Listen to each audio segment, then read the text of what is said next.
పరిశుద్ధులు ప్రియులైన దేవుని పిల్లలందరికీ యేసుక్రీస్తు నామంలో శుభవందనాలు తెలియజేసుకుంటా ఉన్నాను. తిమోతి గారు రాసిన మొదటి పత్రికలో 2వ అధ్యాయం 6వ వచనంలో యేసుక్రీస్తు గారి గురించి ఒక మంచి మాట ఉంటుంది. అక్కడ ఏమని ఉంటుందంటే, ఆయన అందరి కొరకు తనను తాను విమోచన క్రయధనముగా సమర్పించుకొని అని ఉంటుంది. యేసుక్రీస్తు వారికి చాలా అంటే ఆయనకున్న లక్షణాలను బట్టి ఆయన నా రక్షకుడు, ఆయన నన్ను కాపాడేవాడు, ఆ తర్వాత ఆయనే నాకు స్వస్థత కలుగు చేసేవాడు, నన్ను పోషించేవాడు ఆయనే, నా బాధ్యతను మోసినవాడు ఆయనే, నా శాపాన్ని తీసేసిన వాడు ఆయనే. ఈ రకంగా మనం రకరకాలుగా చెప్పుకుంటాం. కానీ అన్నిటికంటే ముఖ్యమైనది ఆయన మన విమోచకుడు. విమోచన అంటే విడుదల, విడుదల అంటే ఫ్రీడమ్ కలిగించాలి.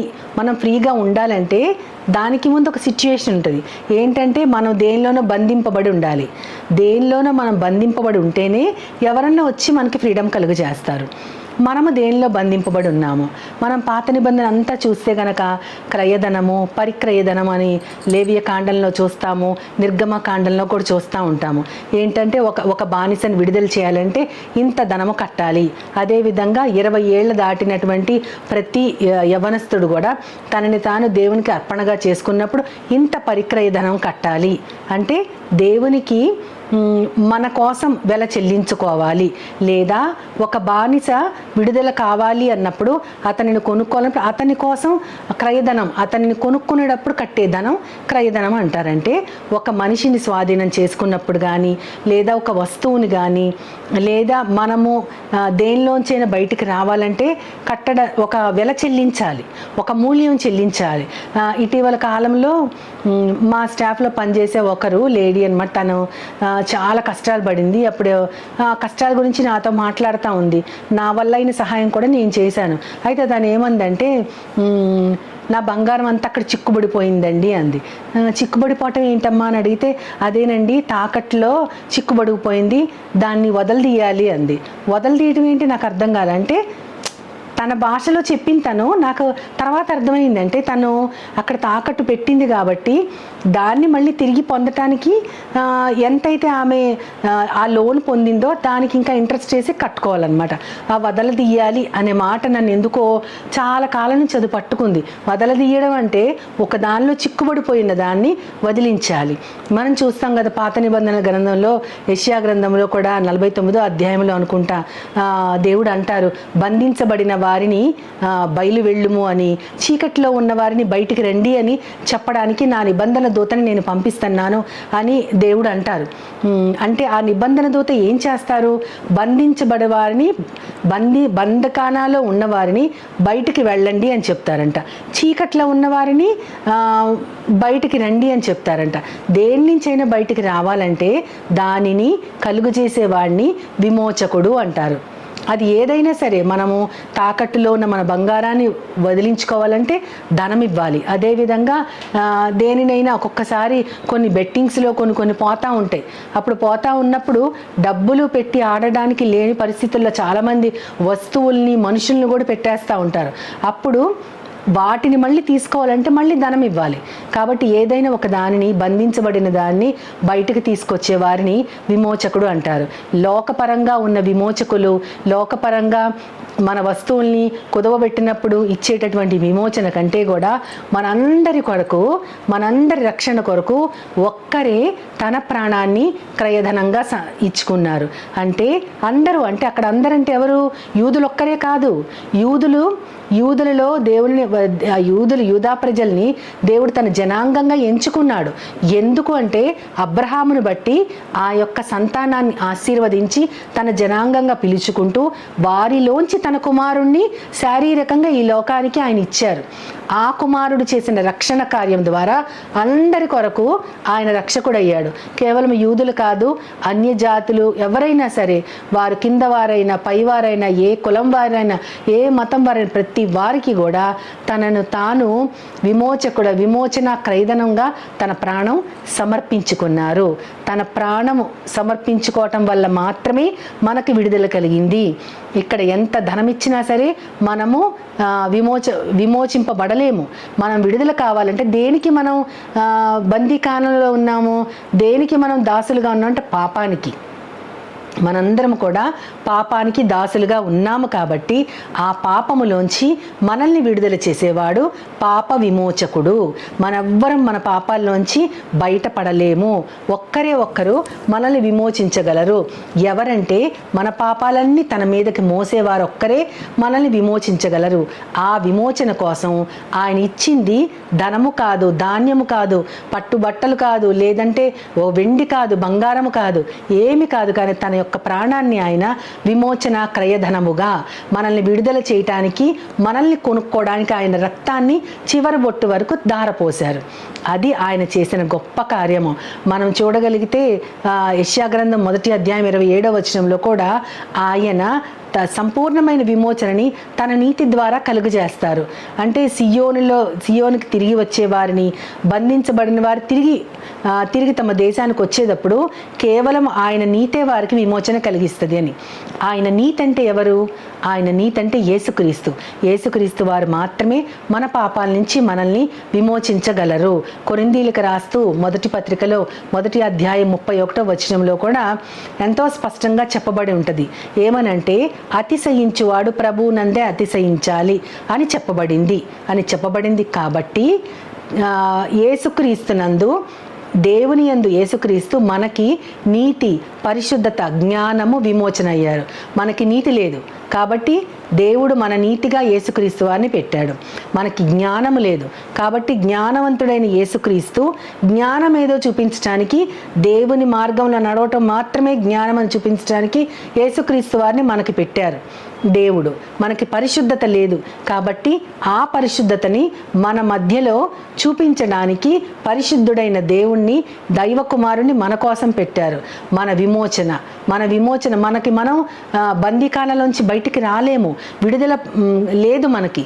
మన విడుదల కోసము ఆయన్ని విమోచకుడుగా పెట్టారు. కాబట్టి ఈ లోకంలో ఎవ్వరు కూడా అతిశయించలేము. దేనికంటే నేను ధనవంతుణ్ణి, నా ధనంతో నా పాపాలని తుడిచివేయగలనని ఎవరు చెప్పలేరు. అందుకనే కదా యేసుక్రీస్తు వారు ఒక వ్యభిచార స్త్రీని పట్టుకొచ్చినప్పుడు ఆమెను దండించమని యేసుక్రీస్తు వారిని కోరినప్పుడు ఆయన మీలో ఎవరైతే పాపం చేయలేదో మొదటి రాయి ఆమె మీద వెయ్యండి అన్నప్పుడు ఒక్కరు కూడా మాట్లాడకుండా రాళ్లన్నీ కింద పడేసి వెళ్ళిపోతారు. అంటే ఈ లోకములో పాపము లేని వారు, దోషము చెయ్యని వారు, అపరాధాలు చెయ్యని వారు ఎవరూ లేరు. కాబట్టి మనమే మన పాపాల నుంచి విడుదల కాలేము. కాబట్టి యేసుక్రీస్తుని దేవుడు మనకి మధ్యవర్తిగా ఉంచి ఆయన ద్వారా మనకి విమోచన కలిగింది. ఆయన ద్వారా మనము జ్ఞానవంతులమయ్యాము. ఆయన ద్వారా మనకి నీతి వచ్చింది. ఆయన ద్వారా మనము పరిశుద్ధపరచబడ్డాము. కాబట్టి ఏ శరీర సంబంధమైన ఎవ్వరు కూడా అతిశయించడానికి, గర్వపడటానికి వీలు లేదు. మనకున్న ఏది కూడా మనల్ని విడుదల కలిగించలేదు. కాబట్టి మనము చివరి దినము దాకా, మన విమోచన కలిగే చివరి దినము దాకా మనము ఒక ఆత్మ చేత ముద్రించబడ్డాము. ఆ ఆత్మ ఏంటంటే పరిశుద్ధమైన దేవుని ఆత్మ. మన విమోచించబడ్డారని దేవుడు ఒక ముద్ర వేశాడు మన మీద. మీరు విడుదల కావించబడ్డారని దేవుడు ఒక ముద్ర వేశాడు. ఆ ముద్ర ఏంటంటే పరిశుద్ధమైన దేవుని ఆత్మ. అంటే మనము సూపర్ మార్కెట్కి వెళ్ళినప్పుడు సరుకులు కొనుక్కొని బయటకు వచ్చేటప్పుడు దాని మీద వారు స్టాంప్ వేస్తారు. దీనికి వెల చెల్లించబడింది, మీరు పే చేసేసారని వారు స్టాంప్ వేస్తారు. మనం బయటకు వచ్చేటప్పుడు అది చూపిస్తే కానీ మనము మన యొక్క ఆ గ్రోసరీస్ తెచ్చుకోవడానికి వీలు లేదు. ఇప్పుడు కూడా అంతే, మన కోసము ఒకరు మన తరఫున వెల చెల్లించారు కాబట్టి మీరింక రక్షించబడ్డారు, దేవుని రక్తంలో కడగబడ్డారని ఒక ముద్ర మన మీద దేవుడు వేశాడంట. ఆ ముద్ర ఏంటంటే దేవుని యొక్క ఆత్మే మనకి ముద్రగా ఉంది. గొప్ప విమోచన కలిగించడానికి హెబ్రీయులకు రాసిన పత్రిక 9వ అధ్యాయంలో 11వ వచనంలో ఉంటుంది. ఏంటంటే ఆయన ప్రధాన యాజకుడుగా మన నిమిత్తము ఒక గొప్ప విమోచన కలుగజేశాడు. దేని ద్వారా కలుగజేశాడంటే ఘనమైన ద్వారా విమోచన కలుగజేశాడు. పరిపూర్ణమైన ద్వారా దాని ద్వారా విమోచన కలిగించాడు ఆయన. అంతేకాకుండా హస్తకృతము కాని దాని ద్వారా విమోచన కలిగించారు. ఘనమైనది, పరిపూర్ణమైనది, చేతులతో చేయని దాని ద్వారా ఆయన విడుదల చేశాడు మనల్ని. అదేంటి? ఘనమైనది ఏంటి? పరిపూర్ణమైనది ఏంటి? ఆయన మన చేతులతో చేయనిది ఏంటి అంటే ఆయన శరీరము. ఆయన శరీరం అనే గుడారము ద్వారా మనల్ని విడుదల చేశాడు. ఆయన చనిపోతేనే మనకి విడుదల. అంత గొప్ప విడుదల కలిగించినటువంటి యేసుక్రీస్తు వారు మొదటి నిబంధనలో మనము పాపము చేశాము కాబట్టి మన అపరాధాల నిమిత్తము ఆయన మరణించారని అదే హెబ్రీయులు రాసిన పత్రికలో 9వ అధ్యాయం 15వ వచనంలో ఉంటుంది. మొదటి నిబంధనలో మన అపరాధాల నిమిత్తము ఆయన మరణించాడు. కాబట్టి కొత్త నిబంధనలో ఎవరైతే ఆ యొక్క స్వాస్థ్యము పొందటానికి పిలువబడ్డారో, వాగ్దానము ద్వారా స్వాస్థ్యం పొందటానికి పిలువబడ్డారో వారి కోసము మధ్యవర్తిగా కొత్త నిబంధనలో ఉన్న దేవుడు. కొంచెం కష్టమే ఇది అర్థం చేసుకోవడం. మొట్టమొదట మనం ఏ నిబంధన ద్వారా దేవుని ప్రజలమయ్యాము? ధర్మశాస్త్రం అనే నిబంధన ద్వారా దేవుడు ప్రజల్ని తన వారిగా స్వీకరించారు. ఎవరైతే ధర్మశాస్త్రాన్ని ఫాలో అవుతారో వారు మాత్రమే దేవుని బిడ్డలం.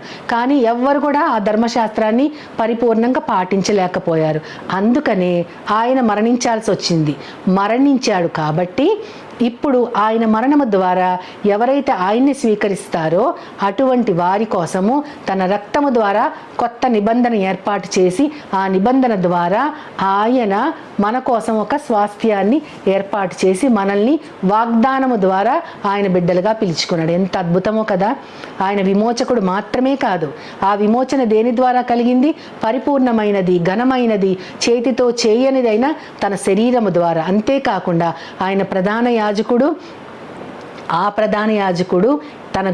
తన శరీరం అనే గుడారము ద్వారా మనల్ని విమోచించడం మాత్రమే కాకుండా కొత్త నిబంధన ద్వారా మనకు దేవునికి మధ్యవర్తిగా ఆయన ఇప్పటికీ కూడా ఉన్నారు.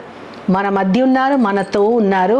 దేవుని దగ్గర కుడిపార్శ్వాన ఉండి మన కోసము ఆయన దాన్ని ఏమంటారు, ఇంటర్సీడ్ చేస్తున్నారు. ఇంటర్సెషన్ అనమాట. మామూలుగా మన పక్షాన ఆయన విజ్ఞాపన చేస్తున్నారు. అటువంటి గొప్ప దేవుని యొక్క విమోచనని మన హృదయాలలో ధ్యానిస్తూ ఉంటే మన జీవితమే సరిపోదు. ఎంత గొప్పగా ఆయన మన కోసం త్యాగం చేశారు. ఆయన శరీరం అనే గుడారము ఎంత ఘనమైనది, ఎంత పరిపూర్ణమైనది. అది చేతులతో చెయ్యబడలేదు కదా. అటువంటి శరీరాన్ని మన కోసము విమోచనగా అర్పించిన దేవుణ్ణి మనము ధ్యానిస్తూ, మనము కూడా ఆయన మార్గంలో నడుస్తూ మధ్యవర్తిగా మన కోసం ఉన్న దేవుని కీర్తిస్తూ ఆయన బాటలో నడవటానికి ఆయన సహాయాన్నే మళ్ళీ కోరుకుంటూ చిన్న ప్రార్థన చేసుకుందాం. ప్రేమ నమ్మకము గల నా ప్రియ మహోన్నతుడైన పరమ తండ్రి, నాయన నువ్వు చేసిన విమోచన ఎంత గొప్పది తండ్రి. పరిశుద్ధమైనది, ఘనమైనది, పరిపూర్ణమైనదైన నీ శరీరం అది చేతితో చేయబడినది కాదు ప్రవ్వా. అటువంటి శరీరాన్ని మా కోసము అర్పించి అందరి కోసం అర్పించావు ప్రవ్వా. విమోచన క్రయధనముగా సంపాదించావు తండ్రి. మమ్మల్ని కొనుక్కున్నావు నాయన. నీ రక్తముతో మమ్మల్ని కొనుక్కొని మాకొక ముద్ర వేసావు తండ్రి. నీ ఆత్మ అనే ముద్రని మాకు వేసావు కాబట్టి విమోచన దినము వరకు, చిట్ట చివరి దినము వరకు మేము ఆ ముద్రలో ఉండి ఆ పరిశుద్ధాత్మని దుఃఖపరచకుండా ఉండగలుగునట్లు మాకందరికీ సహాయం చేయి తండ్రి. దీనికోసం నీ ప్రియ కుమారుడు నా ప్రియ ప్రభువైన యేసుక్రీస్తు వారి ద్వారా కోరి ప్రార్థిస్తున్నాను పరమ తండ్రి. ఆమేన్, ఆమేన్, ఆమేన్. వందనాలు. As Jesus now, He's always near.